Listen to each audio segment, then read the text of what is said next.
This freshwater lake hosts over 10 million visitors per year, boasting white sand beaches and beautiful waters for boating, swimming, and fishing. But beneath the vast expanse of its surface lies sinister secrets. Some believe this watery gravesite is haunted by the apparitions of the victims it has claimed, while others tie its macabre reputation to the sins of the lake's creators. This week's episode is Lake Lanier, Part 1. Sinisterhood. We've had a lot of requests to cover this one.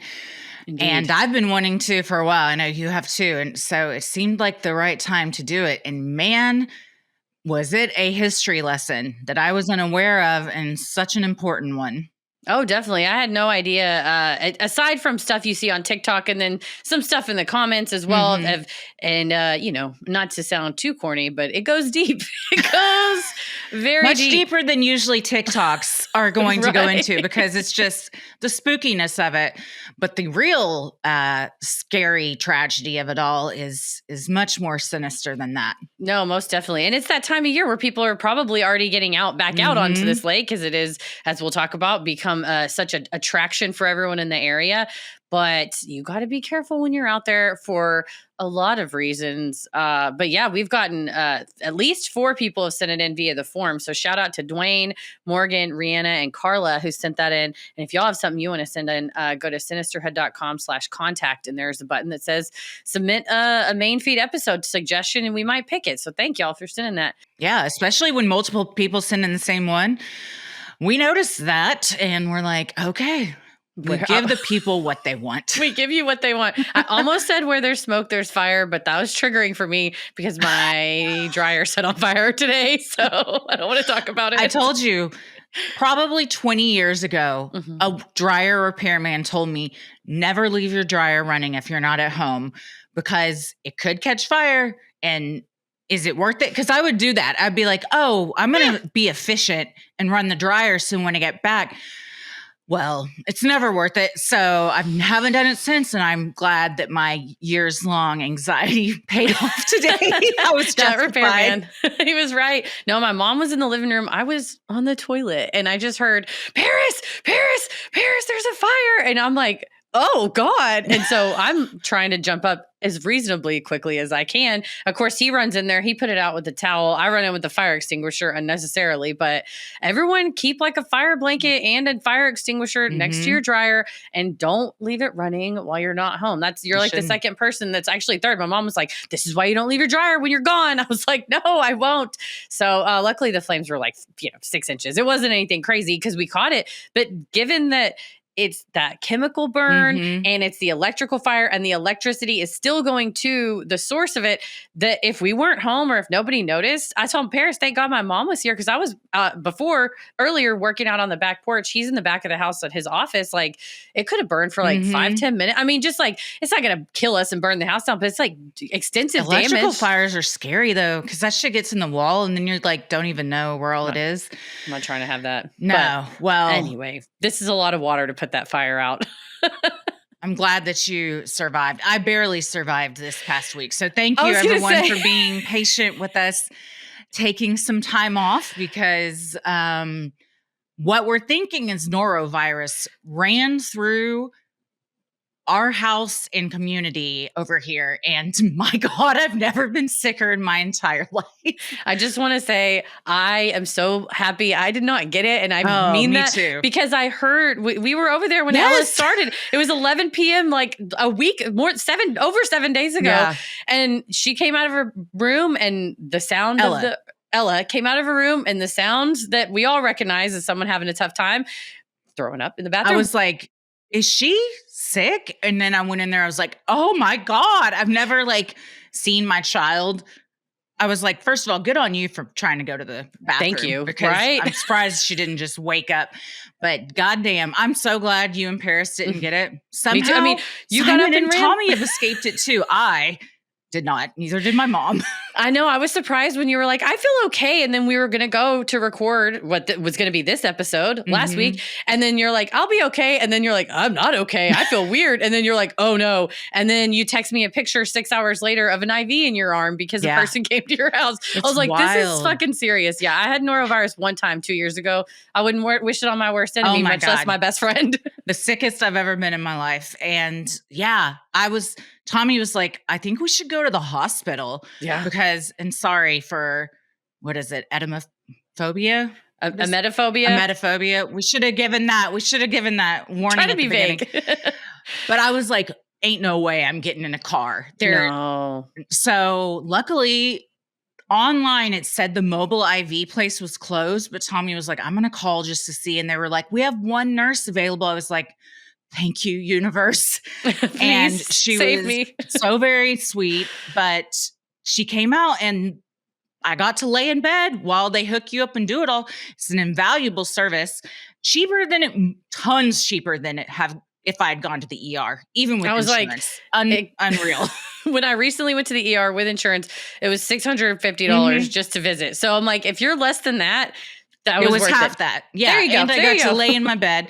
Yes. And I had to sit there for 7 hours. She's an ER nurse in her other job. So I got to hear fucked up stories about people going to the ER. So that was fun too. Which always ends with someone shoving something up their ass. Truly. She said one of the most memorable was someone had fallen on a Corona bottle in the shower. My first question, why, was it full? She said no. And that's the problem, is because the suction of the bottle created some issues that required that person going into surgery. And what a story you have to tell your boss of why you're calling in the next day, and probably for a while. It happens to the best of us. Who hasn't cracked a cold one in the shower, pounded it, you set it on the side, and when you go to shave your leg, you slip, and then straight up the ass every time. It's the worst. Most of the time I can work it out. I don't have to go to the ER, but good to know that there's gentle hands. She said a lot of people come in, and like a lot of times it's shampoo bottles. I was like, y'all, they know it's not. So just be real, because they know. And also they've seen it 1,000 times before. So just say the truth.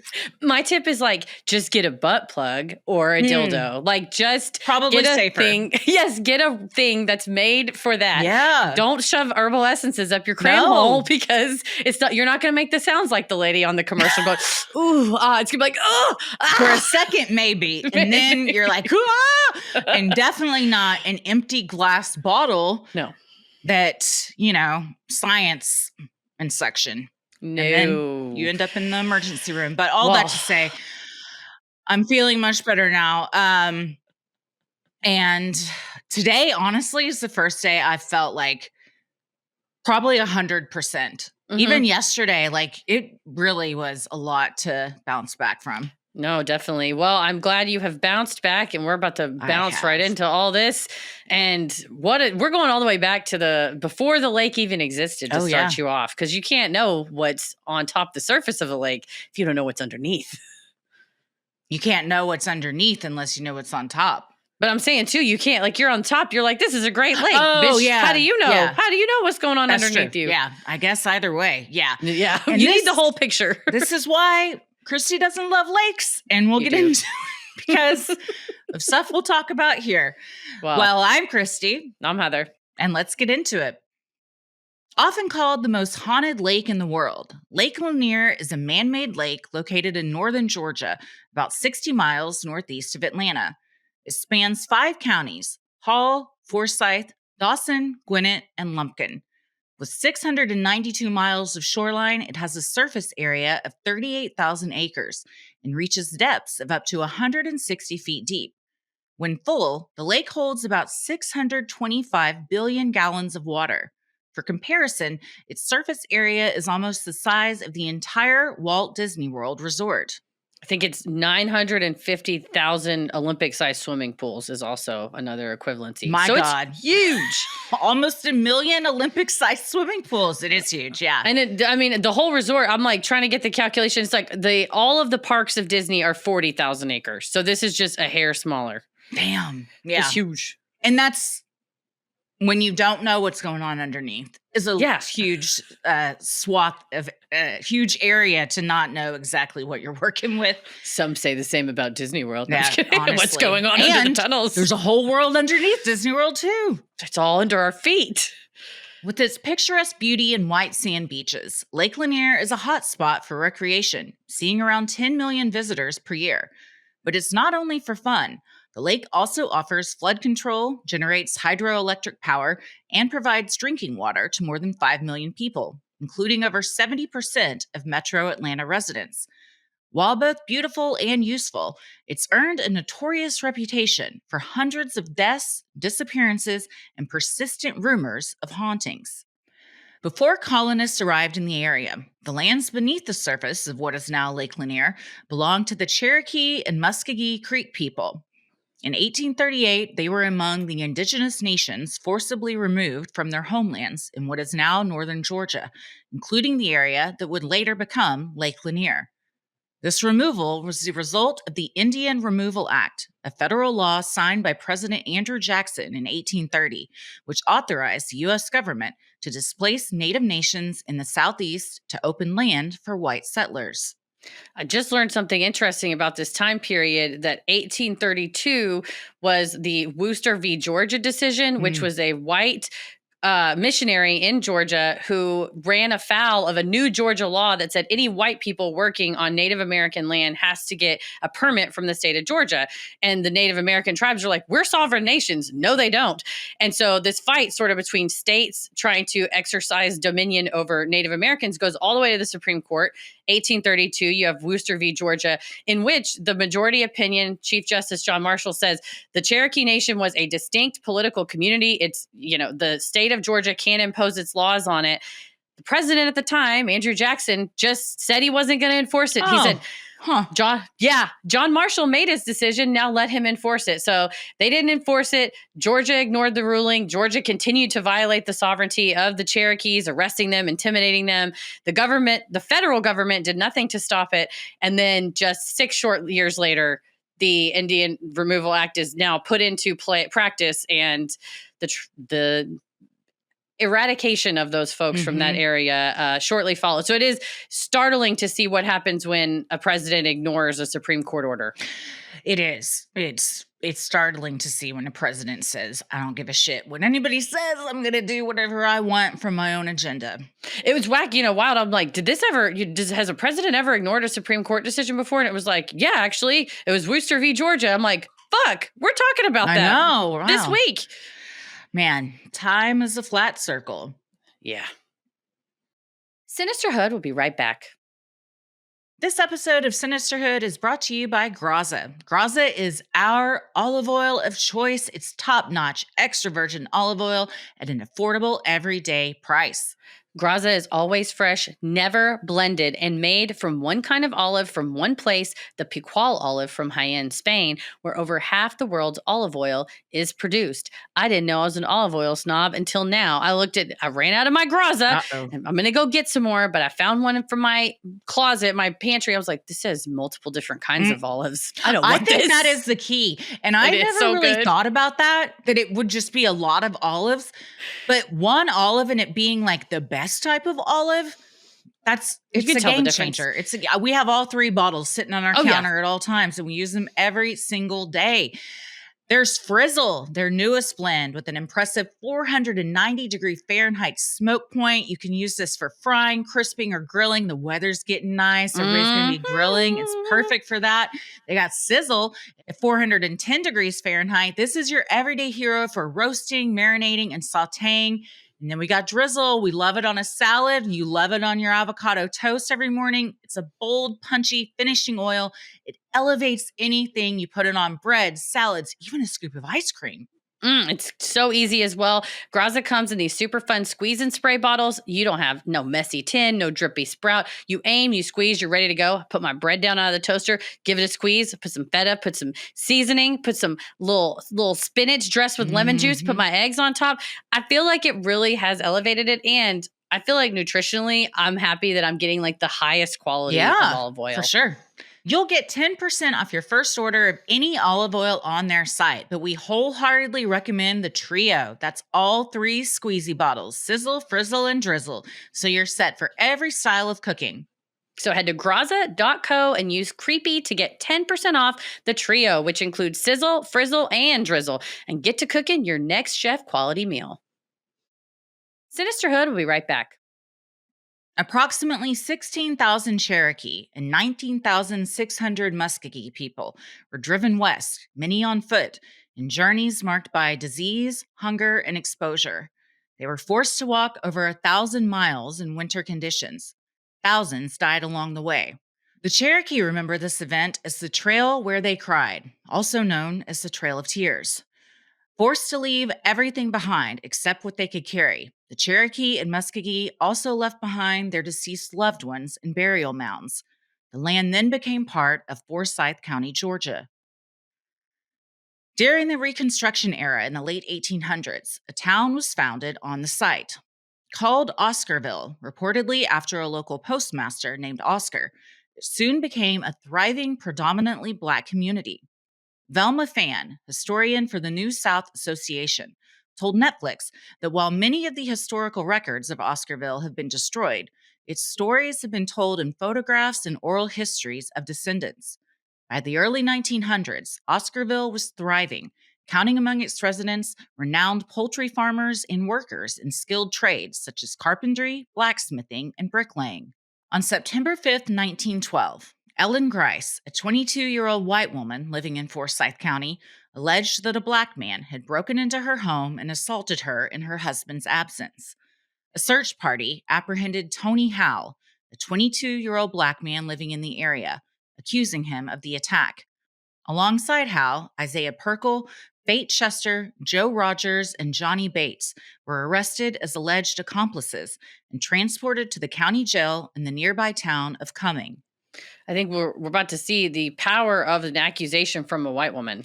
Yes. And all of those other defendants were Black. It's, and I mean, not a ton has changed. It's wild how we're talking about the early 1900s, and there's still so many parallels that we can draw in 2025. Oh, yeah. And the parallels will continue. 2 days later, on September 7th, news of the arrest incited a white mob to gather at the jailhouse. Reverend Grant Smith, a Black preacher, attempted to address the crowd, but was brutally beaten. The sheriff and his deputy intervened, providing Smith refuge within the courthouse. Simultaneously, Black residents attending a nearby barbecue learned of the assault on Smith and headed toward town, prompting rumors among white locals that they intended to set off bombs. In response, armed white men amassed in the town square. The mayor's attempts to disperse the crowd were unsuccessful, leading to the deployment of the National Guard, which eventually quelled the unrest. But it's so fast. Things just spread where, it's back then it was verbally spreading. Now you have rumors spreading on social media, but you're right. Just like the masses of people that are reactionary, instead of saying, well, we need to see what whatever this trial is going to result in. But instead it's like, let's go storm it and pull them out of there. Yeah. You assume, and the rumor starts getting spread that bombs are going to be set off when a peaceful protest was most likely to ensue, but when white people say, oh, this is about to happen, then it's like wildfire. Yeah. I think when they beat the preachers, kind of like, making angry remarks at the crowd, they beat him in response. And then you start to go, they're going to break into that jail and lynch these men. Cause that's usually how those things ended. For sure. The next day, on September 8th, an 18-year-old white woman named Mae Crow went missing after visiting her aunt in Forsyth County. She was discovered the following day in the woods near her home, unconscious with severe injuries, including a slashed throat. She remained comatose for several days. A small pocket mirror found nearby was linked to 16-year-old Ernest Knox, a Black resident. Under duress, Knox confessed to the attack and was arrested. Fearing mob violence, authorities transferred him to the Fulton County Jail in Atlanta. Subsequent rumors of accomplices led to the arrest of Rob Edwards, Oscar Daniel, and Ed Collins, who were kept in Forsyth County.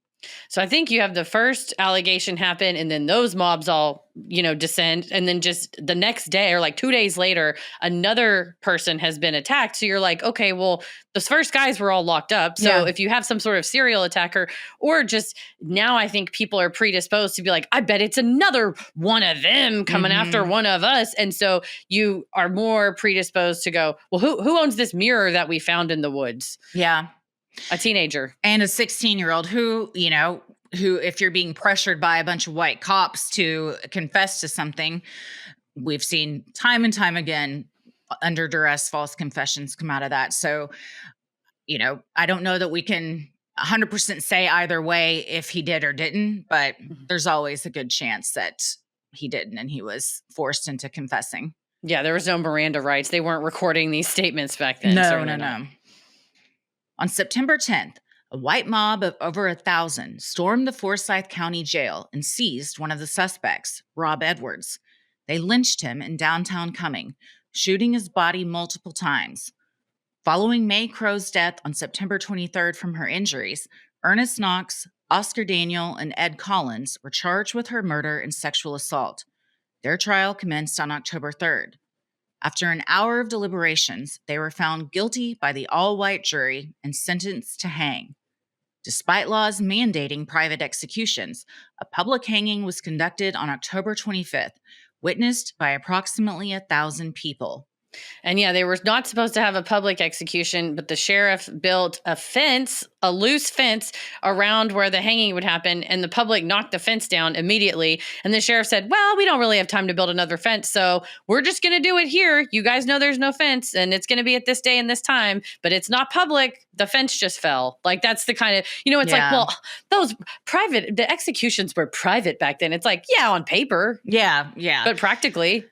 I will never not be just disgusted that so many people for so long went and witnessed these voluntarily. Children, families, men, women, whoever. To want to see someone experience that suffering and death is so dark and twisted to me that I just never, it's as many times as we talk about it or read it, I'm always just like, God, at the core of it, people really at times want to see others suffer. They want to see someone held accountable in the most heinous way possible, especially when, race relations were at an all-time low. Yeah, and I'm sure it's there's part of it that it straight up is just hate. It's not specifically those men. It's just like any men. But if there is a racial motivation, and it was extremely popular to take photos of these and make them into postcards and send them around with the dates on them. And I think it might have been PBS Frontline or something. Paris and I were watching a short mini documentary on YouTube about it, though, about the prevalence of the lynching postcards and things like that. And I think it's vital that we recognize that that's a thing that people did, right? Because we go, the internet has made us so violent. And it's like, we are violent at our core, right? Like, it is it is the stronger, more difficult thing not to be violent, right? It's easy to smash and destroy. It's very hard to be withholding of that and go like, oh, I'm going to redirect my rage comfortably or like healthily. It's like, no, they just wanted nasty violence. And in such a brutal way, that hanging is like, just, I don't know. It hits me in a way that recently there was someone that chose to die by execution by a firing squad. Yeah. Second one, actually. South Carolina did one in March and they just had their second one this month. And I'm a little fixated on that. If you can choose, because I think they can choose between lethal injection, firing squad, or hanging. No, electric chair. Okay. So hanging's been taken off the table. Yeah. Which kind of speaks volumes that we have these other three brutally ways of killing people, but we've taken that one away, which I don't know why. Was it not violent enough? Was it too violent? It's ineffective. It's ineffective. I think it takes much longer to die. Yeah. You have to really get it, not to get too in the weeds on it. But if the noose isn't correct, the person's going to suffocate versus a broken neck.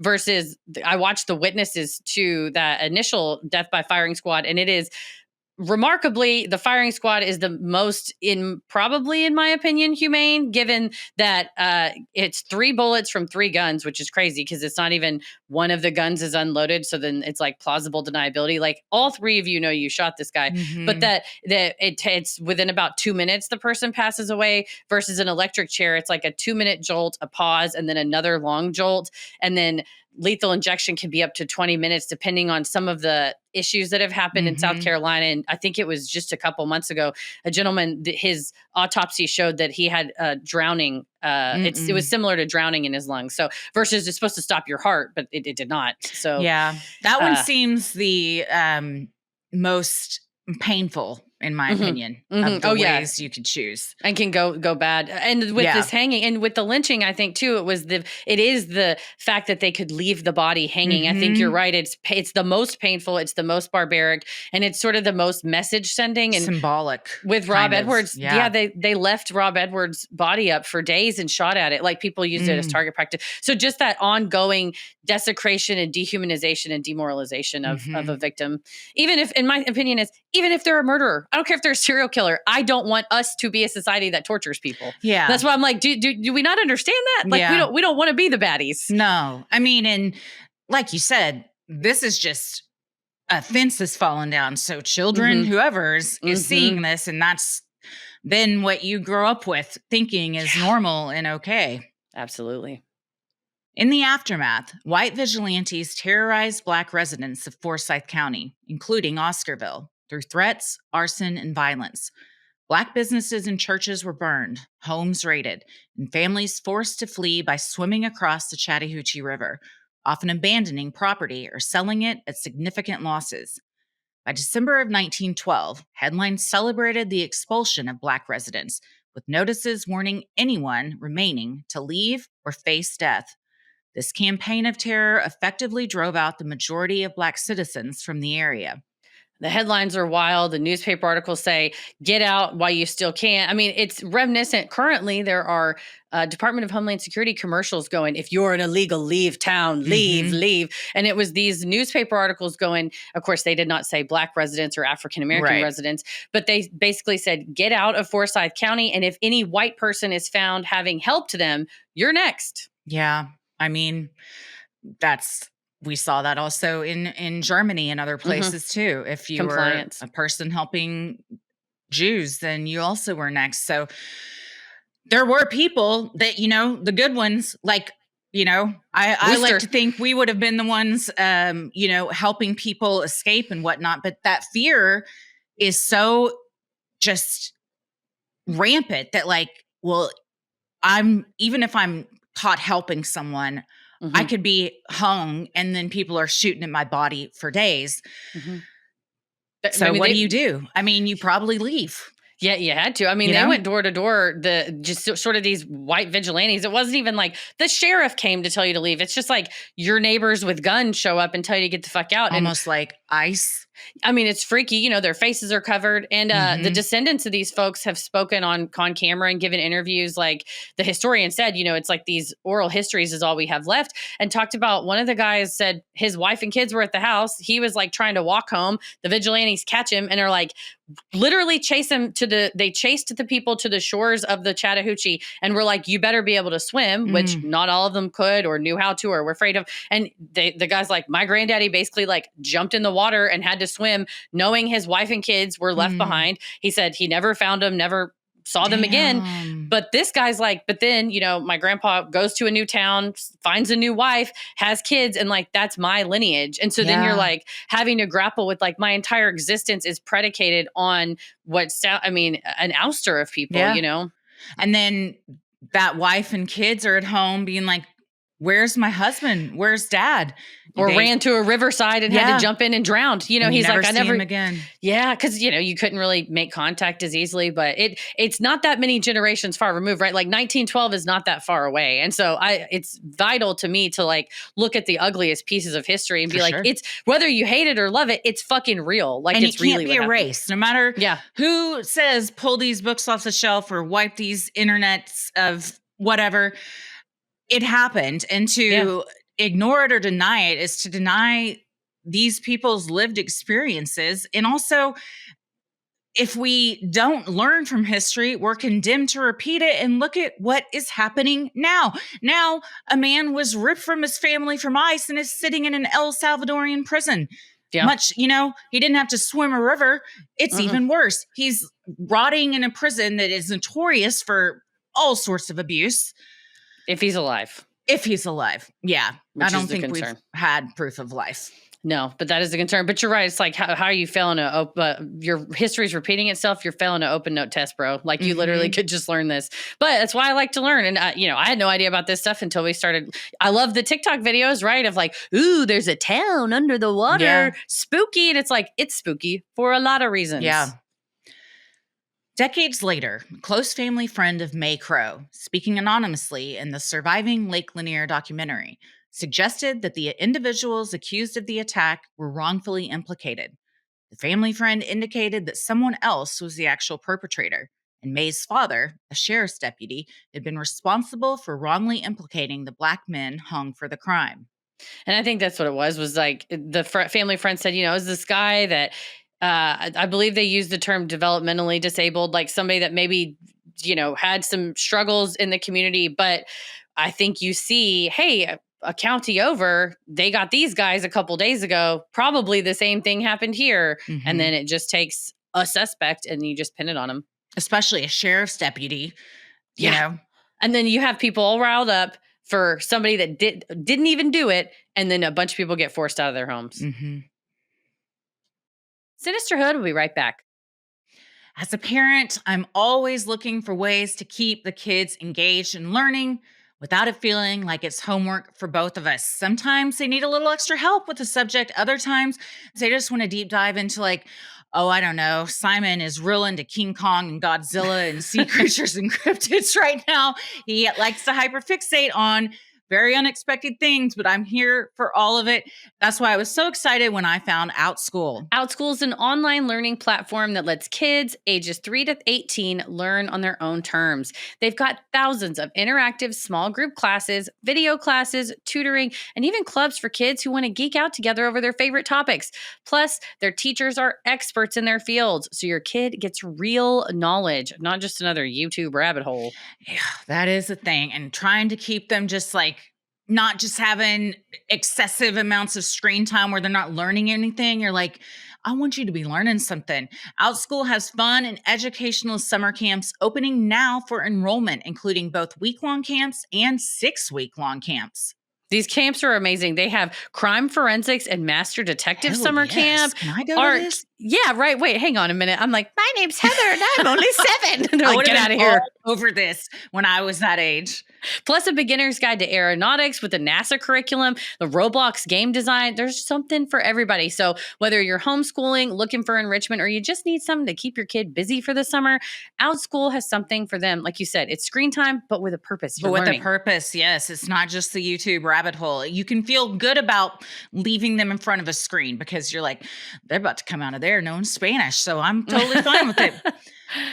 If you want to try OutSchool, you can now get up to $20 off your child's first class, camp, or tutoring session for a limited time. This exclusive discount is only available when you go to outschool.com/creepy and use code creepy at checkout. That's outschool.com/creepy and use code creepy for up to $20 off your child's first class, camp, or tutoring session on OutSchool. OutSchool, take charge of their future. Sinisterhood will be right back. With Black residents ousted, only a few inhabitants remained in the area, once known as Oscarville. The shells of the once thriving businesses, churches, homes, and even the racetrack began crumbling. The graveyards were left behind, with Black residents no longer welcome in Forsyth County, as evidenced by signs and newspaper articles warning them to stay away.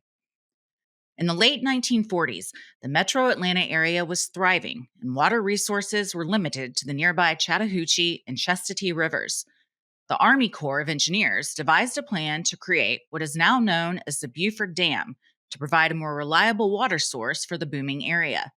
The dam's creation required massive government acquisition of land via eminent domain. As a result, many residents lost their homes and farms, often sold at a loss. Yeah, I mean, eminent domain sucks. So that just means the government can come in and just be like, this is ours now, right? Yeah, I mean, the eminent domain is the government has the constitutional power to seize private property for public use, provided it pays just compensation. It's rooted in the Fifth Amendment, and the taking must serve a legitimate public purpose, and the compensation has to be just and fair and reflect fair market value. The issue of that is there's lawyers who their entire practice is merely fighting for people who are being their lands being taken by eminent domain, and the lawyer fights to get as much money as possible. And you're like, for these reasons, your fair market value is not right. It should be more, because a lot of times you can't really fight them. You know, they're the government. They're going to kind of decide, hey, Coca-Cola just started a bottling plant. That was one of the issues. There's a shitload of people just moved to Atlanta. We're sucking this bitch dry. We've got to have more water. And so if you have a good lawyer, the lawyer can help you fight for a higher value. These people were already very poor and did not have lawyers, you know, did not have access to like the best in the biz.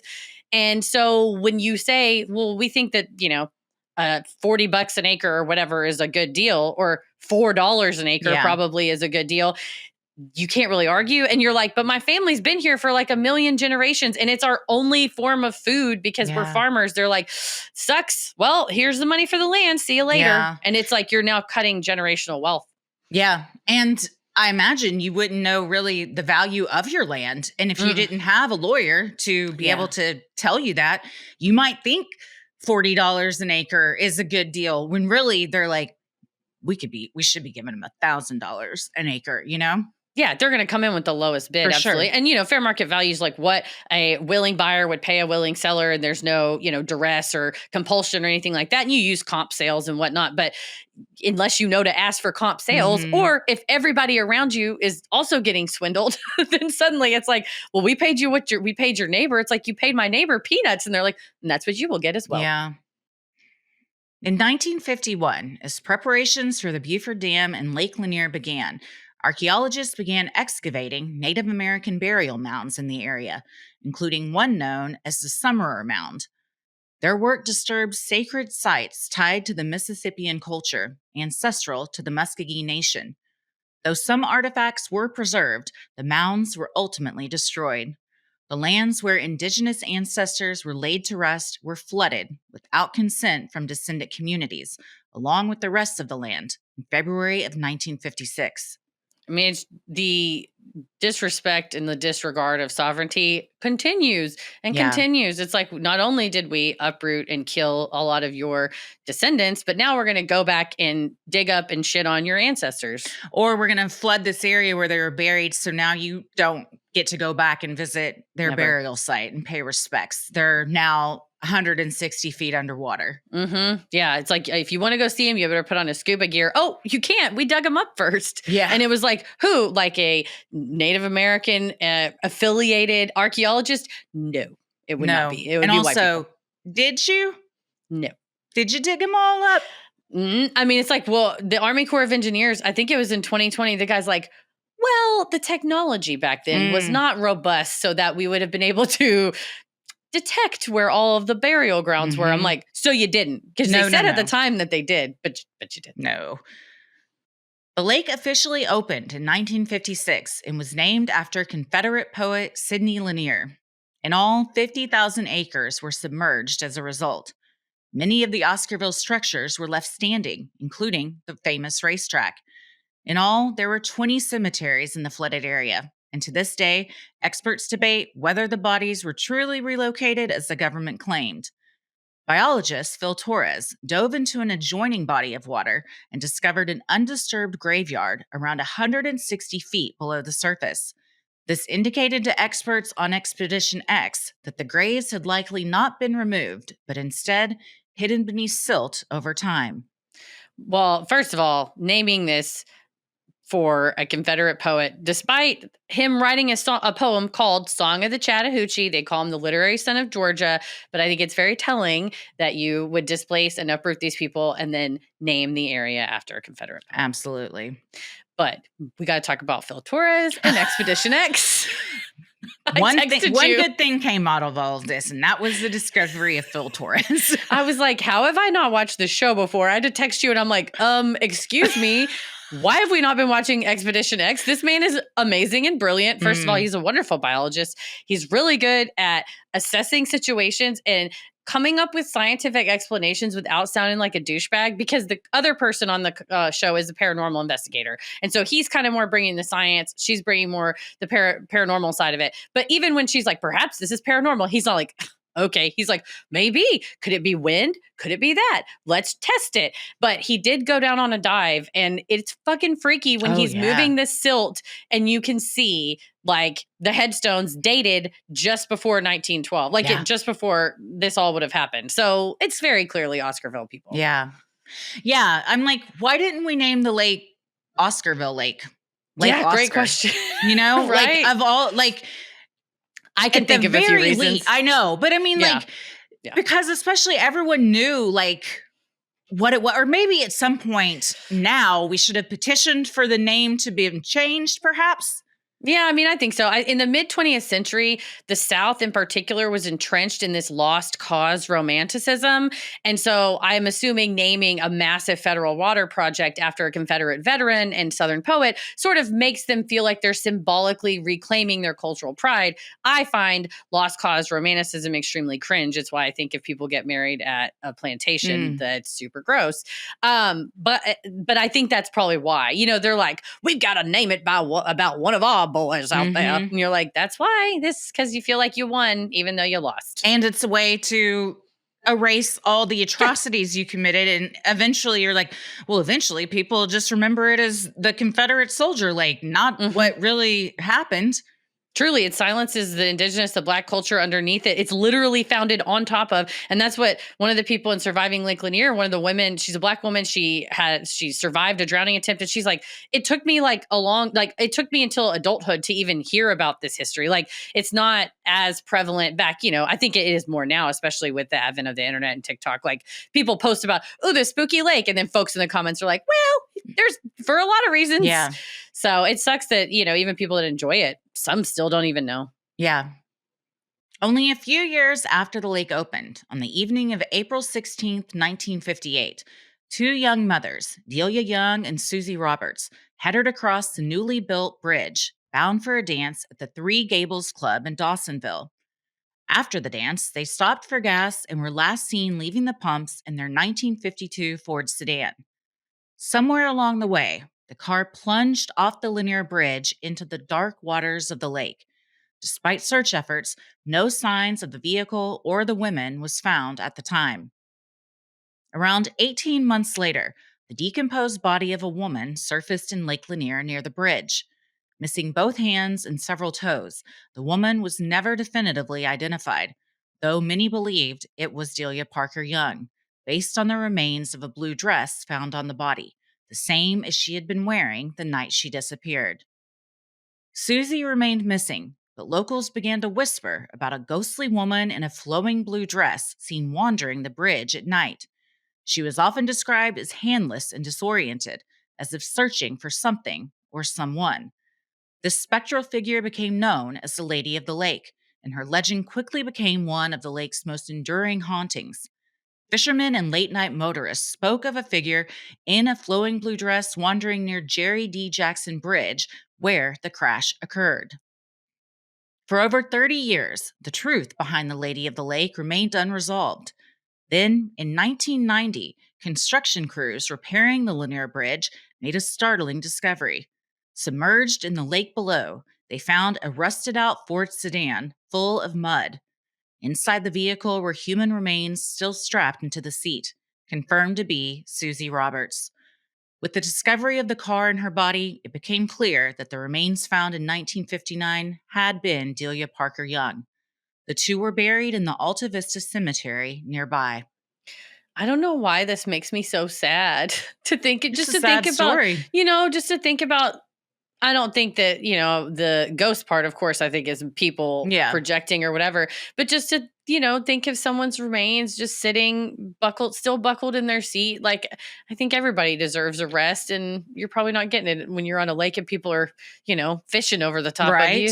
That's why I love the organization. I follow them on TikTok. Oh, yes, the divers. Dives with purpose, adventures with purpose. And his whole career and his team is to dive into lakes where people believe that their loved ones may have crashed and rescue them. And he has given peace to like hundreds of families, but like what a job to take on. But it is like a need because who else is going to do it? It's like usually discovered by accident otherwise. Right. And I think it's probably that feeling of like there's something missing. Like they said, the families put up gravestones that had, their birth date and their missing date, but that until Susie's body was found, that then they got another gravestone, after that, kind of marking that closure for the family. Cause it's like, she's not coming back, but it still means something to that family. So that's what those people do is beautiful and is so important. But I mean, the tragedy of this is absolutely that the body was not found for so long, but I can see how it becomes a legend, especially the detail of the flowing blue dress, which if I'm not mistaken, she had borrowed from a friend. So it was like people knew what she was wearing. And then when that body was found months later, but the idea that you see a handless woman in a flowing dress walking is eerie enough, but to know that it's based on someone adds a layer. Also, people are swimming and boating and all sorts of stuff on this lake, completely unaware that this is happening below.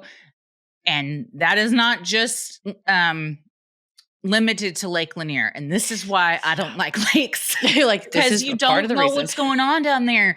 And I remember someone once saying, if you were in a pool, like a swimming pool, how big would it have to be if someone was like, somewhere in this pool, there's a dead body decomposing for over 30 years. And you're like, okay, well, how big does the pool have to be before I'm like, nope, I'm getting out? Because that's what lakes are. You know, I mean, so even if you're like, well, this lake is the size of almost 1 million Olympic swimming pools. Okay, well, 100 swimming pools away from where you are is where this woman has died in her car. Are you still cool with swimming over here? And there's not fishing and eating the fish that are coming out of that? It's because it's not she's in a swimming pool and then you're in a separate swimming pool. It's one big swimming pool. That's what I'm saying. Like too much. When someone was like, if you were in a swimming pool and somebody said, there's a dead body over here, like, would you be okay with that? Like, how big does the pool have to get? And I'm like, there's no amount of bigness of the pool. 600 billion gallons. A lake that's what this is. The same thing. Like, it's, I mean, and bodies aside, like creatures, animals, whatever, of course, are down there too. Yeah, you don't think about it too much because you can't, because it makes you freak out. But yeah, certainly when we've gone to the lake with my family and, rent a boat or whatever and put the anchor out and then it's like dragging the ground. I'm like, God almighty, what if it drug up and hit something? Or you jump in and it's just brown, because that's what the lakes here look like. Yes. Yeah. And you're like, I don't know what's right beneath my feet. I don't know what's swimming around me. The really horrible thing is I got a thing for my iPhone last summer when we took the nieces to Granbury and I was like filming them, in the lake, and it's like keeps my phone waterproof. And then I was like, oh, I'll like put it under the lake to see there. You can't see shit. No. It's murky. I couldn't see 3 feet in front of my arm. And I thought, I'm going to get back on the boat. Yeah. Nope. So this year we're just staying in the swimming pool when we go to Granbury. And I mean, I grew up going to lakes too. And I love being near lakes. I like a boat on a lake. At my point in life where I am now, I don't need to be submerged in a lake or have my legs dangling underneath the water. I don't want anything to grab at me, especially on a lake like this. Or one. just brush my leg. It makes me I can't relax if that's happening. Sinisterhood will be right back. Today's episode is brought to you by Ollie. Clean, fresh nutrition your dog needs in 5 flavors they'll absolutely flip over. You don't have to be a veterinary nutritionist to know that feeding your dog real, whole foods with minimal processing is one of the best choices you can make for their health. With absolutely no harmful fillers, no preservatives, Ollie is made in U.S. kitchens with ingredients carefully sourced from trusted growers and producers around the world. Because the time between Ollie's gentle cooking and your dog chowing down is minimal, they don't need preservatives to to extend the shelf life. This is how it works. You fill out Ollie's 30-second quiz. They'll create a customized meal plan based on your pup's weight, activity level, and other health info. Then you get expert recommendations. After Ollie crunches the numbers, it's going to recommend the right recipes and daily portions for your precious pup based on hundreds of thousands of real dog results. They'll send you your welcome kit. For any first timers, Ollie's going to send out your pup's first box with 2 weeks worth of meals, a guide of how to gradually switch them over to their new diet, as well as some accessories we'll talk about. Then you get to customize your plan. Ollie offers 3 meal plans to choose from, so you can choose between a full fresh plan, fresh topper plan, or mixed plan with their freshly baked recipes for your special fur baby. They also have treats and supplements. Ollie is the only fresh dog food that comes with unlimited routine health screenings, so you can get your pup on track to living their healthiest, happiest life. How's Kate loving the Ollie? Can I just say, I gave her some Ollie treats the other night, and this is going to be a weird thing, but it is a game changer because the treat bag has the best zipper close I've ever experienced on a resealable bag ever. It's like Velcro kind of the way it goes back together, and it's not hard to do, and it's very satisfying. But I was like, I wished every resealable bag had this kind of thing. I was like, this is just another reason to buy these. It's like we're not going to be able to eat the treats or try the food ourselves. The dogs are going to do that and they clean their plates. But I'm like, when you know, like the pup tainer, the scooper, the treat bag, when the materials around it are thoughtfully made, I'm like, I know the food is thoughtful too. Dogs deserve the best, and that means fresh, healthy food. Head to ollie.com/creepy. Tell them all about your dog and use code creepy to get 60% off your welcome kit when you subscribe today. Plus, they offer a happiness guarantee on the first box. So if you're not completely satisfied, you'll get your money back. That's OLLIE.com/creepy and enter code creepy to get 60% off your first box. Sinisterhood will be right back. By the 1960s, Lake Lanier had begun to cultivate a chilling reputation. Beneath its glassy surface lay not just cold, dark water, but also the submerged skeleton of an erased community, Oscarville. As visitation to the lake increased, and as more people used it for recreation, fatalities steadily rose. Although the Army Corps of Engineers had cleared many visible obstacles when creating the lake in the 1950s, they left behind a deadly legacy beneath the surface: trees, building foundations, unmarked graves, and rusting machinery. These submerged hazards ensnared swimmers, damaged boats, and contributed to a growing number of unexplained drownings. My mom used to say close enough for government work, and now I see why. Because they did not dig everything up. No. When you have an unnatural man-made water system, you've now created new unnatural currents that are going to, it's not going to function and move like a regular lake. It's going to move different because it doesn't have just a plain flat bottom, or even like a bottom that has been eroded over water movement over time. It's like a racetrack and like a church. A whole fucking town down there. There could be like an abandoned house. There's straight up full ass trees. And that's also what's so scary about specifically this lake, but lakes too, is like, you don't never dive headfirst into a body of water like that. You can't see what's going on because you hit one of these fucking things and you're done, I mean, or you're swimming along and there's rusted machinery beneath you and you slice your foot open. Now you got a fucking infection, or you just get caught up in it and you drown. It's so hazardous that it's crazy that they allow as many people to be on it as they do. Especially, I mean, this was the 60s, but you're like, wait till part 2. They haven't stopped. No. The deaths haven't stopped. But even in the 60s, I mean, and now too, but all the newspaper articles I found, the majority of what it got written about back then was the huge fluctuations in the water levels. Yeah. So even if you're like, well, I go on there and there's nothing wrong. Well, in the year where the lake is high, but when it is lower, like you said, even if you go, well, last year we drove our boat over here and I dove in fine, and it's moved, 50 feet and you're not aware, you're not paying attention. So a lot of it's you ain't supposed to be, when you're making unnatural things, it's you ain't supposed to be there, and the land knows it and is trying to oust natural people. Things like lakes, you don't know what's down there, and never dive into something like that because you don't know what you could bump into or just, dive head first into. You're right. You're told about it, but when you know a person, it really makes it more real. Soon, the drownings and boating accidents began to draw public concern. In particular, Christmas Day of 1964 became the single deadliest day in the lake's history. Two families from Gainesville, Georgia, the Browns and the Rogers, were traveling together in a station wagon, headed to an orchard to pick apples for their Christmas dinner, when the unthinkable occurred. Their vehicle crashed down a 30-foot embankment, barreled off the road, and plunged into the frigid waters of Lake Lanier. The crash reportedly happened after the car clipped a guardrail and then struck a power pole with such force that the pole snapped in half.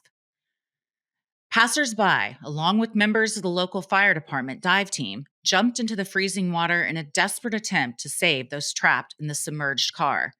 However, they were hindered by the extremely poor visibility and treacherous underwater conditions. Despite their best efforts, only one child survived. The other 7 lives were lost beneath the water, adding a deep emotional scar to the lake's already troubled history. And like, that's going to be tragic no matter when it happens. But I think it's something that the community does not forget when it happens on a holiday like that. Yeah. And half of the victims are kids. Yeah. Yeah.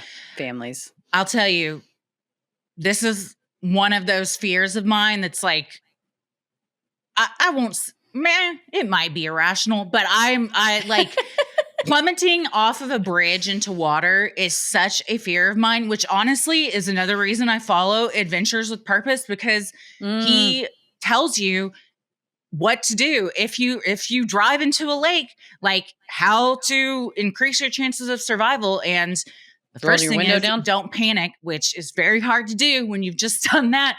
But he also is a huge proponent for those things we were just talking about, the little tools that like cracks your windshield, cuts your seatbelt, does something else. And I keep one on the visor in the car just in case. Smart. I gotta move mine.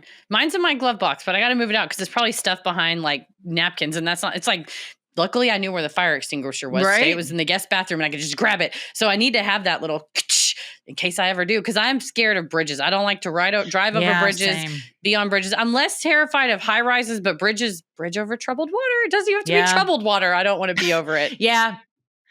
I've realized just in the past few years how much of a fear of heights I've developed, which I didn't really have growing up. But when we went camping, I told you, and we went on that hike, and it was just no railing and a cliffside down and tons of kids. I was like, I'm going to have a panic attack. I got to go back to the car because all I could envision was people falling over, and like that and falling over bridges is just such, I don't know, man. It makes my stomach drop, just the thought of it. It's freaky enough to just, like I said, drive over a bridge over water. But have you seen online, our highways are kind of viral, like in multiple different 635? All the high five. So in multiple TikToks, YouTube videos and stuff, people are like, the most deadly, freakiest highways in the whole country. And I'm like, that looks familiar. I'm like, I used to work in that building. They're like, Dallas, Texas. I'm like, hey, that's us. Insane system of highways. People in the comments are like, it's insane to me that the tallest, the highest of the high five is like 130 feet down. And they're like, that's crazy. Your cars just drive over it. I'm like, the cars don't drive over it, you guys. They speed over it unless they're in a horrifying gridlock situation in which every case, then people are just tailgating you and honking at you. And then you're like, how much fucking weight can this bridge withstand before we all just plummet? It's just a huge truck behind you just sitting on it. I will go out of my way to not go over a bridge like that. Call me whatever you want to call me, an old lady or whatever. But my new friend is avoid highways on my Apple Maps. Like I just to I just be taking the slow way places now. I don't even drive far enough to go on a highway anymore. So I usually don't have to. But if I do, that's a good tip. I try to avoid the highways but of course yesterday I volunteered to go pick up dinner and people are just like tailgating me, honking at me because it was like rush hour. And I'm like, why am I out at this time? It really, and Dallas is ranked as one of the worst cities to drive in. And of all the places we have gone on tour and traveled, Tommy is our driver. And he has always said Dallas is still the worst place he's ever driven. Look at that. We're number one on some list. Not a great list, but we're number one. We're number one somewhere. Despite the mounting accidents, safety protocols around Lake Lanier remained worryingly lax. There were, and still are, no lifeguards on duty, and swim areas are designated, quote, swim at your own risk. Compounding the danger was the fact that most drowning victims weren't wearing life jackets. Indeed, no one has ever drowned in the lake while wearing one. PSA, wear your life jackets, don't dive into lakes, and always wear a life jacket, no matter how strong of a swimmer you are. I don't understand. To me, we need to shame people who don't wear them. It's like helmets. Like back in the day, it's like, you're going to wear a helmet, dork. I'm like, I wear helmets. I told you when I went on that horseback ride, I was the only person in Big Bend on the horseback ride in a helmet. Good I was for like, you. This is my moneymaker, baby. Paris didn't wear one? No, he did not. He's like, I took riding lessons in But summer it doesn't camp. matter. There's still wild animals. Ella, when she was a separate camping trip, also, half the girls got norovirus in their dads while it was there, and came 3 a.m. Tommy was like, I could just hear the echoes down the hallway of the cabin. I'm like, I would have crawled into the woods like an animal and died. I don't know how anybody did it. I mean, they were driving back at 4 a.m. with their kids in the back, just with buckets. I'm like, nightmare. You never want to get it, but at least y'all got it at your house. Like, thank Truly, God. yes. But yeah, no, but on the they camping all trip, went horseback riding, and I said, shit. Did you wear a helmet? And she was like, yep. And they all wore helmets. I'm like, hell yeah. You have to. And like, I didn't ever wear a helmet bike riding growing up in the 80s and 90s. And now it's weird to see kids around the neighborhood without them. And anytime I do, I'm like, put on a helmet, no matter how old you are. Riding a motorcycle, every time I see somebody in the highway without one, I'm like, no matter how good of a driver you think you are or a rider, it's still a wild animal. I'm not worried about myself as I am about everybody else. Also. So I'm like, look around, it's baby. It's unpredictable. So why risk it? You know what I mean? Don't leave your dryer running. Don't ride a bike without a helmet. This is just a good advice episode. When I had a motorcycle head to toe, I wore a full face helmet. And whenever I did, it was rainy and I slipped on my bike. Thank God the full face helmet had a scratch along the side of it. I'm like, well, that would have been my cheek and probably my jaw. And I still broke my ribs, but luckily I had no road rash. I didn't have, because I would always wear a jacket. And I'm like, our meat sacks are fragile. They're on loan for us. Like, we don't get to keep them forever. Like, be gentle with it. So I'm a big proponent of life jackets. My niece likes to put one on her legs and then one on her shoulders too. She's like, double life jacket. I'm life jacketed up. Yeah. The kids don't, unless we're in a swimming pool and we're right there. You know, and and Ella knows how to swim. Simon's still in floaties, but any kind of like ocean or lake where there's currents and things that are out of your control, no matter your age, wear a life jacket. For sure. And the fact that like literally there's never been a drowning on this, it's one of the most dangerous lakes in the world if someone's been wearing one, that's pretty proof positive that they work. It's one of those where it's like, I don't think that like the verdict's out on life jacket. Like they work. Like I'm pretty sure we we all decided a long time ago that they work and we should all use them. Right. And why? Because like you think they look stupid or you don't like the feel of it. Okay, well, what if it would save your life? You can get them with like prints on it. Like get it with like a shark printed on it or something cool. Yeah. Get a life jacket that look, you know how they have those like bathing suit cover-ups that look like your bathing suit? Like I have one of those. Get a life jacket, but that. My friend Amy got me one of those t-shirts from Galveston. It's like a bikini body and a string bikini. I've seen you wear that. Oh, yes, I bet you have. I still wear it. Thanks, Amy. Love you. Those are fun. I do remember those growing up. Just like the terry cloth ones we saw the other day. Yes. You're like, damn, that takes me back having a swimsuit cover up like that. Hell yeah. Low life jacket usage wasn't the only problem. Poor signage and underestimation of the lake's dangers and the presence of submerged debris led to boating collisions, capsizing, and other fatal mishaps. By the time national media started noticing the unusually high death toll decades later, the patterns had already long been established. The 1970s saw the rise of Lake Lanier Islands Resort, an ambitious project that promised luxury and family fun. New attractions like Big Beach and Lanier World drew massive crowds, while local leaders like Stacy Dixon of the Lake Lanier Convention and Visitors Bureau described the area as the economic driving force for tourism in the area. But this surge in popularity coincided with a haunting undercurrent. As tourists soaked up the sun, rumors swirled. not just of drownings and boating accidents, but of ghosts, phantoms, and ancient wrongs bubbling up from the past. Locals in the 1970s and 80s increasingly shared chilling stories of cold hands grabbing the ankles of unsuspecting swimmers, shadowy figures walking on water, and phantom lights glowing beneath the surface. These tales were more than campfire gossip. They were reflections of a community coming to grips with a lake built atop the erased town of a once thriving Black community. Well, yeah, and people would say they would hear the echoes of church bells, or almost like sensing, whether consciously or subconsciously. Like, I'm like, are you really hearing the echoes of church bells, or are you getting wrapped up in, oh my God, this used to be a town? Yeah. Fuck, I You're wonder like, what's going on. we're just going to go tubing and sunbathe.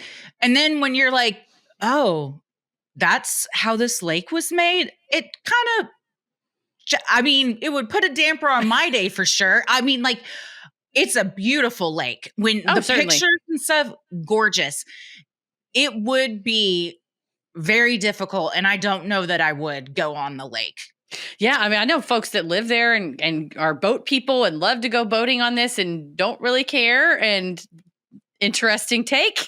It's one thing to kind of say, and there have been even Black boaters have said, like, we want to recognize that this was once Oscarville. We also want to emphasize boat safety and water safety for people, and say, understand and respect what you're getting into and don't take it lightly. And also understand that while you are having fun, throw a little respect to the people that came before you, and understand, like, with gratitude, we enjoy this lake. Sorry for what happened to y'all. Like, you don't have to say, well, we'll never go to the lake again. Some people, though, the vibes are off and are like, I ain't getting in there. But others, I think, have tried to find ways to sort of reclaim it. But I can definitely see by the 1970s and 80s, you're far enough removed from it that it's not like quite literally the news, but it's not so far gone that like nobody's talking about it at all, especially still with like the crashes, the 64 crash, the 58 crash of Susie and Delia. So I think you still have enough like recency of death that there's like, that's when the campfire tales begin. And also the factual danger of it all. Yeah, literally. You know? I mean, like that, like boating, maybe, but like swimming or jumping off a boat, like I just wouldn't feel comfortable doing that. Like you just don't know what's down there. Yeah. What made these stories especially chilling was the knowledge that structures had been left behind when the lake was created. Homes, a racetrack, churches, graveyards, and even barbed wire fences. Divers in the 80s reported running into trees still standing upright, entangling limbs and pulling them deeper. When droughts lowered the lake's level, eerie remnants would emerge, rusted tire parts, concrete foundations, and broken steps leading to nowhere. Some people even claim that they have found floating gravestones, or I don't, to the extent that's true, I don't know, but I wouldn't be surprised you find floating something. Yeah. Because, you know, just depending on the undercurrent, or if a boat drives over it or divers are down there, you knock it loose. I don't want to be diving nowhere where there's barbed wire. That's just my preference. No. Or swimming where I might get entangled in that. But no, I don't know for sure, but I imagine this is also kind of one of those dark tourist destinations, or where people that, you know, do deep dives in abandoned ships that would find something like this from a historical point very interesting and go down there and find stuff. So fucking dangerous, though. I mean, I think for a lot of people, that's kind of the thrill of it. It's not a natural lake bottom. It's a man-made lake bottom. So again, it's now the environment has begun adapting to what was down there, which is silting over structures so you might not see them. And then when you do walk down there, you kick up the silt, which then decreases visibility, which makes it even more dangerous. So say you are in a drowning situation and you're kicking around and people are kicking around you, that might kick up some of the silt. So now you really, really can't see where you're going. So it's, we needed water for Atlanta. Yeah. This seemed like the best reason although the Atlanta mayor did not agree to the part of the funding for it. And then technically like the city of Atlanta was just stealing water until like the 70s. There was like all these lawsuits, but one wonders if like when you get in and start meddling and you fuck it up, like you're now going to cause a hazard. Yeah, for sure. While locals enjoyed fireworks shows and water slides above, tragedy unfolded below. The 70s and 80s were marred by a sharp increase in drownings, and by the mid-1980s, things had turned dire. Nearly 36 bodies remained unrecovered, lost in the lake's 160-foot depths and murky terrain. In response, the U.S. Army Corps of Engineers launched major cleanup efforts in the 80s. They cleared submerged debris and installed alert buoys after what was described as an especially deadly stretch. But even officials admitted their limitations, with Cesar Yabor of the Corps admitting. It's probable that unanticipated finds of human remains are possible, whether from antebellum and Civil War periods or of Native American origin. You got to admit it. So, yeah. And again, how big of a body of water are you comfortable swimming in, knowing that there's 36 unrecovered bodies? Yeah. Plus, it's not that like all the ones that were buried and not removed. Yeah. Every time this is mentioned, someone always mentions poltergeist and is like, yeah, you moved the grave markers, but not the graves. Mm-hmm. And I think there's, what happened there. All of a sudden your TV's static and there's a clown choking your kid out. Mm-hmm. But truly, I think that there comes a point where it's not so far removed that it's like, oh, that's like an old burial site from thousands of years ago that people can kind of like brush off. It's like, there's like 36 people that like we can go find the recent newspaper articles for. That to me, that like ups the danger and probably ups the public outcry. And then that's how you get the response. But it sucks that like so many people have to die before the Army Corps of Engineers was like, sounds like we got to cut some of those trees back. And it's like, yeah, I think so. And it's wild that the lake is so big and there are so many hazards underneath that 36 bodies could not be found because they're stuck somewhere, entangled with something. That's how treacherous things under the water are. Mm-hmm. And especially those currents, you don't know where they're getting sucked. Sinisterhood will be right back. Helix Sleep is a premium mattress brand that provides tailored mattresses based on your unique sleep preferences. And we're both Helix heads over here. Oh, I'm a Helix head. And I'll tell you what, I've spent a lot of time in that Helix over the past week with being sick. And I think it nursed me back to health. I think that mattress, if I had to be laid up in a bed, I wouldn't complain that much because I was like, at least I'm super comfortable. No, that's how I feel about my Helix. I used to have way bad insomnia, and I feel like Helix has helped me. I'm not tossing, I'm not turning. When I lay down in bed, I can go to sleep in bed. And also I don't get woken up by my lovely husband who likes to change positions. And when I had a different mattress brand, I almost got yeeted out of my bed and hit the fucking wall like a cartoon. So thanks, Helix, for saving my relationship. Right? They've got so many different mattresses that are personalized for your unique body. You just go on their website, take a quiz. It's going to suggest the mattress that's best for you. And bingo blammo, you got the best mattress of your life. Go to helixsleep.com/creepy for their spring savings event, April 1st through 30th, and get 20% off site-wide. That's helixsleep.com/creepy for their spring savings event, April 1st through 30th, and get 20% off site-wide. Sinisterhood will be right back. As the 1980s closed, Lake Lanier had become a symbol of contradiction. Place where families played on sunlit beaches while divers recovered bodies in silence, and vacationers dined by lanterns as rumors of underwater lights flickered in local taverns. Locals spoke of the lake with reverence and caution, a mixture of pride in its beauty and fear of its curse. I think that's still kind of the vibe today. If the comments are to be believed on videos of Lake Lanier, y'all tell us, but you'll often see people, it's either like, we go there all the time and it is super creepy, or my family don't fuck with Lake Lanier. Or it's gorgeous. We go, we love it. There's no problems. We have, okay. So I guess wear a life jacket. three ways you could look at it. Throughout the 1990s, the strange and often unexplainable stories surrounding the lake gained traction beyond local whispers. National media began to spotlight the bizarre death toll and the legends tied to its depths. The persistent accidents, despite safety campaigns and Corps of Engineers interventions, created a narrative that went beyond coincidence. This uptick in deaths sparked a question that moved beyond safety concerns. Was Lake Lanier cursed? Local lore had long included tales like the Lady of the Lake, phantom boats, and ghostly hands dragging swimmers under. But in the 90s, these stories began to be retold in books, documentaries, and eventually internet forums. Oh, that's how they're going to spread, is the internet. In 1990, 17-year-old Kristen Nicole Davis drowned while swimming in the lake, another name added to the growing list of young victims. That same decade, numerous reports surfaced of boaters vanishing after calm weather accidents and divers becoming disoriented, reporting odd underwater currents and inexplicable feelings of dread. These stories were picked up by regional news outlets and paranormal researchers, including local author Katie Bell, who said, People go missing out here, and it's like the lake swallows them whole.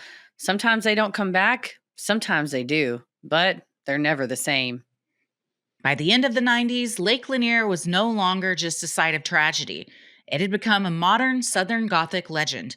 Its reputation for being haunted wasn't just based on old superstitions, but fueled by a pattern of loss, a shadowy past, and a sense that something unseen watched from the depths.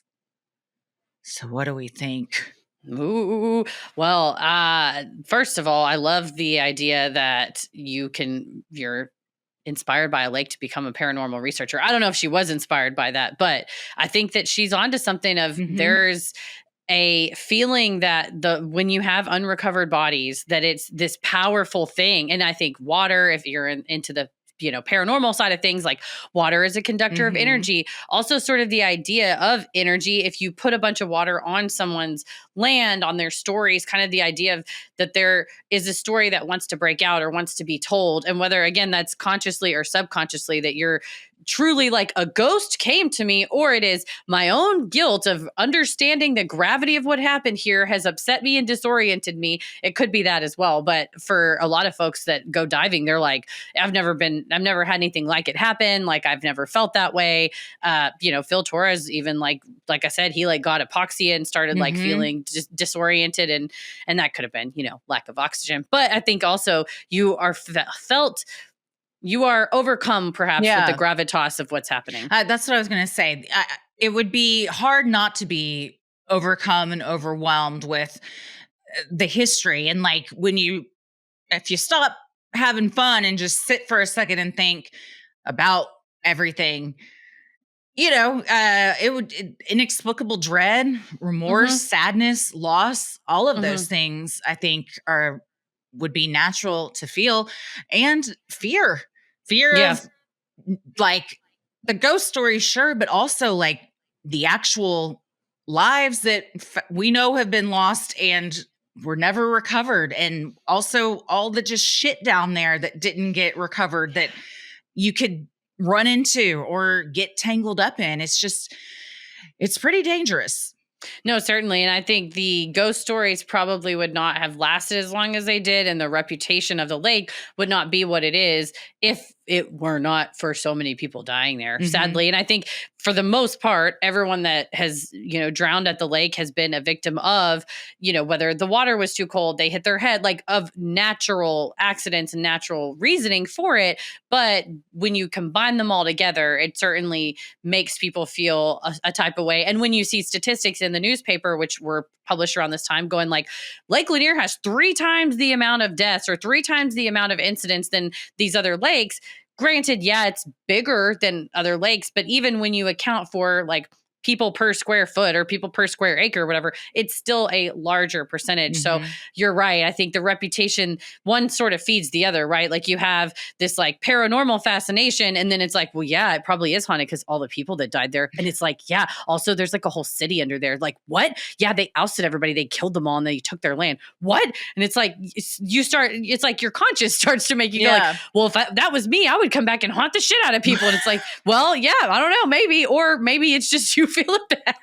The logical side is like, this is an extra treacherous lake then, because most lakes don't have a flooded city underneath them with all the trappings of danger that can come along with that. No, certainly. Well, part 2, we've got even more incidents, more stuff about hauntings and the lake up till today. Yeah. So, well, can't wait. Let us know if you, because I know we have a lot of listeners that live in this area. If you've got a tale from Lake Lanier, send it in to sinisterhood.com/Freaky Friday. We'd love to hear your stories. Yeah, we could do an Oops All Lake Lanier episode if we got some good, if we get good enough tales. We will for sure. This episode of Sinisterhood is made possible with the help of our amazing patrons. If you're interested in supporting the show, consider joining our Patreon. You'll get access to ad-free regular episodes, weekly bonus content, you're able to vote on episode topics, join our monthly live streams, and more. Keep it creepy. Mwahaha.